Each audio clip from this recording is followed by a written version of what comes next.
প্রায় ১ বছর পর আপনাদের সাথে কথা বলা, আর ১ বছর পর কথা বলতে গিয়ে তো আমার অনেক আনইজি ফিল হচ্ছে। আসসালামু আলাইকুম, সবাই কেমন আছেন? আশা রাখছি আল্লাহ তাআলার অশেষ রহমতে সবাই বেশ ভালো আছেন। আর হ্যাঁ, ঈদ মুবারক। সবাই ঈদ কেমন কাটলো? আশা রাখছি সবাই ঈদ ভালোই কাটবে। অনেক দিন পর ব্লগ আপলোড করা। এতদিন কেন ব্লগ আপলোড করি নাই? ১ বছর যাবৎ আসলে আমি মা হয়েছি আলহামদুলিল্লাহ। আমাকে আল্লাহ তাআলা মা হওয়ার তৌফিক দান করেছে। আমি যখন শুনতে পাই যে আমার বেবি কনসিভ হয়েছে 2025-এর ফেব্রুয়ারি 14 তারিখ যখন আমি শুনতে পাই, ঠিক তখন থেকেই না আমার ব্লগিং থেকে মনটা একবারে উঠে গেছে। আমার ইচ্ছা করে নাই যে ব্লগ আপলোড করব, শুধু নিজের যত্ন নিতাম আর কি তখন। আর সবাই তো কত ভালোবাসা, আমার হাজব্যান্ড, আমার আম্মা, সবার কত যত্ন। আসলে ব্লগিংটা করা কিন্তু একটা প্যারার কাজই, ভিডিও করা, এডিটিং করা, তারপর ভয়েস ওভার করা, সব মিলিয়ে আমার ভালো লাগে নাই, সেজন্য আর করি নাই।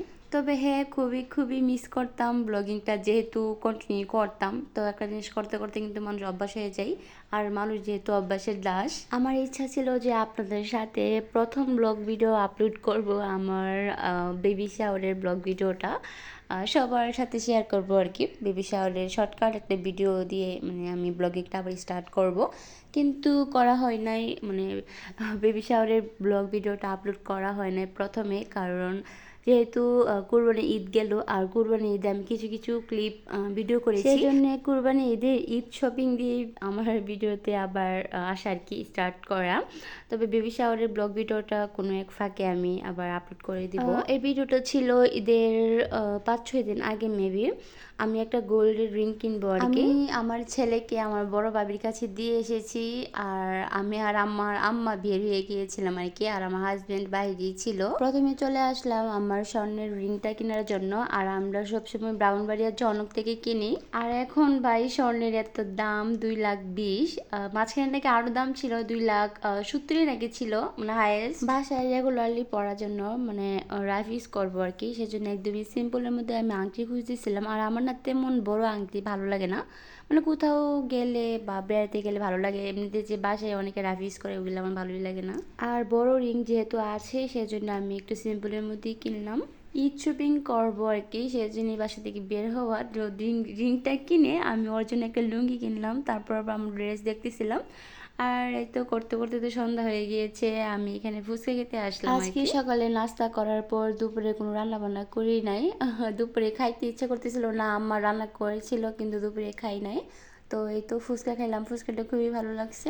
আর শপিং শেষ করে চলে আসলাম বাসায় আসার পর অনেকক্ষণ রেস্ট করলাম, মার্কেট করা খুবই কঠিন। আর এখন আমি শেয়ার করবো আমার সবগুলো শপিং আপনাদের সাথে। এই কুরবানি ঈদে শপিংটা একটু বেশি করলাম, কারণ রোজার ঈদে করেছি, তবে সবসময় কিন্তু আমরা রোজার ঈদে মানে শপিং বেশি করি, আর কুরবানি ঈদে খুবই কম করি, অনেকে আছে করেই না। তবে আমার এই বছর কুরবানি ঈদে শপিংটা বেশি করা হয়েছে। আর আমি শপিং ব্লগ 2 দিন আপলোড করব, আজকে একটা, আর আবার নেক্সট ব্লগটা আমি শপিং ব্লগে আপলোড করব। প্রথম শপিং ব্লগ আমার বাবাটার শপিং দিয়ে শুরু করলাম। এখানে ওর জন্য একটা সানগ্লাস, একটা ঘড়ি, আর একটা শার্ট কিনেছিলাম। এগুলো বেবি শপের ছিল আর কি। বেবি শপে বাচ্চাদের কাপড় যে পরিমাণ দাম, আল্লাহ আমি কি বলবো। এখানে ওর যে শার্টটা কিনলাম মানে কাতুয়া সিস্টেম আর কি, এটা অনেক পাতলা, গরমের মধ্যে আবার অনেক আরাম পাবে। এখানে এই 2টা সেট আমি বেবি শপ থেকে কিনেছিলাম, আর কোনো কাপড় আমার ভালো লাগতেছিল না, সেজন্য আবার অনেক কাপড় আমি বাইরে মার্কেট থেকে কিনেছি। আর এই তো আমার রিংটা কেমন হয়েছে সবাই কমেন্ট করে জানাবেন। একদমই সিম্পলের মধ্যে কিছু পাতা ছিল আর কি। আমার হাতে আংটিটা একটু টাইট লাগে, কারণ আমি এত ঢিল আনি নাই, কারণ যেহেতু আমার এখন অনেক মানে হেলদি হয়ে গিয়েছি বাবু হওয়ার পর। আমি তো ডায়েট করি স্বাস্থ্যটা কমাবো, সেই জন্য আর এত ঢিল আনি নাই। আমার হাতে না আমার আগের আংটি এখন লাগে না, কারণ বাবু হওয়ার পর অনেক মোটা হয়ে গিয়েছি সেই জন্যে। আর এই তো এই নিকাবটা নিয়েছি। আমার বাসায় আরেকটা নিকাব আছে, ওইটা বড়, আর এটা ছিল ছোট। আমার কাছে না নিকাব তেমন ভালো লাগে না, মাস্কই ভালো লাগে বোরকার সাথে পরতে, তাও নিলাম। আর এই তো আমার বাবার জন্য এখানে এই গেঞ্জি সেটটা নিয়েছিলাম, এটার কালারটা খুবই ভালো লেগেছিল। তবে ওইটা কালারটা কিছুটা কি লাগতেছিল।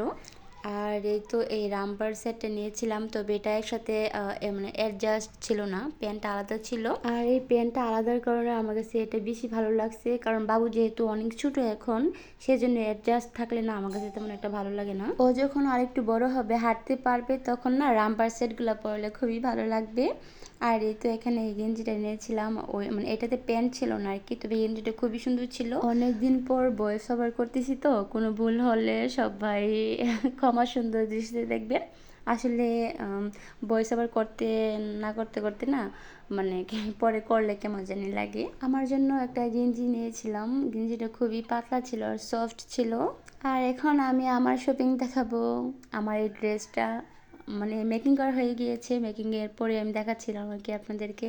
আর হ্যাঁ, যে 1 বছর আমি ব্লগ আপলোড করি নাই, সে 1 বছরের ভিতরে কিন্তু আমার 2 ভাইয়েরই বিয়ে হয়ে গিয়েছে আলহামদুলিল্লাহ। এখন আমার 2 ভাইয়ের বউ আছে। আর আমার ড্রেস এখন মানে আমার বড় ভাবি করে দেই, আমার আর বাইরে কষ্ট করে যেতে হয় না। আর আমার বড় ভাবি খুবই সুন্দর করে ড্রেস মেকিং করে, ভাবি যেভাবে বলি সেভাবে বানিয়ে দিই। আসলে বাইরের ড্রেস বানাতে গেলে খুবই একটা প্যারার কাজ, তারপর অনেক সময় ঠিক হয় না। এই ড্রেসটা আমাকে ভাবি বানিয়ে দিয়েছিল। এই ড্রেস বলতে আমার সব ড্রেসই আমার ভাবি বানিয়ে দিই। আর এই ড্রেসটা আমি অনলাইন থেকে এনেছিলাম, এটা ছিল বানানো আর কি, রেডি ছিল। এই ড্রেসটা এনেছিলাম কয়েকদিন হয়ে গিয়েছে, আজকে আপনাদের সাথে শেয়ার করব। আমার কাছে না এই মাস্টার ইয়েলো কালারটা এত ভালো লাগে, সেই জন্য এই কালারটি কিনলাম। আর এই কালারটা ডিজাইনটা আমার হাজবেন্ডই চয়েস করে দিয়েছিল। গাইস, আমি এখন এত মোটা হয়ে গিয়েছি, আমার কাছে কোনো ড্রেস পরতেই ভালো লাগে না, মনে হয়েছে স্লিম হলে সব ড্রেসই ভালো লাগে পরতে। আলহামদুলিল্লাহ, এই ড্রেসটা অনলাইন থেকে আনার পরও ড্রেসটা অনেক ভালো পড়ছে আর কি, কাপড়টা খুবই ভালো ছিল। অনলাইন থেকে কোনো ড্রেস অর্ডার করলে না খুবই ভয় লাগে যে কেমন জানি পরে, আবার সবসময় মোবাইলটা টিপতে স্ক্রল করতে করতে না মানে ড্রেস চয়েস হয়ে যায়। যাক, ড্রেসটা পাওয়ার পর খুবই খুশি হয়ে গিয়েছিলাম, কারণ ড্রেসটা খুবই ভালো পড়েছিল। আর এই তো এখানে এই ড্রেসটা দিয়েছিল আমার উকিল মা, তো এই ড্রেসটাও মেকিং হয়ে গিয়েছে, ভাবি করে দিয়েছে। এই ড্রেসটা আপনাদের সাথে শেয়ার করি। এই ড্রেসটা আমার উকিল মা অনেকদিন আগে দিয়েছিল, আর মেকিং করা হয় নাই, এখন মেকিং করে নিলাম আর কি, ভাবিকে বলছিলাম, ভাবি মেকিং করে দিয়েছে। আর এই তো সবগুলো শপিং আমার আলহামদুলিল্লাহ আলহামদুলিল্লাহ আলহামদুলিল্লাহ। আজকে পার্ট 1, আর নেক্সট ব্লগে দেখাবো পার্ট 2, মানে blogging video, sorry shopping video দুইটা ছিল আর কি, তো দুইটাতে অনেক অনেক শপিং করা হয়েছে। অনেকদিন পর কথা বলে খুবই ভালো লাগলো। আসসালামু আলাইকুম, সবাই ভালো থাকবে।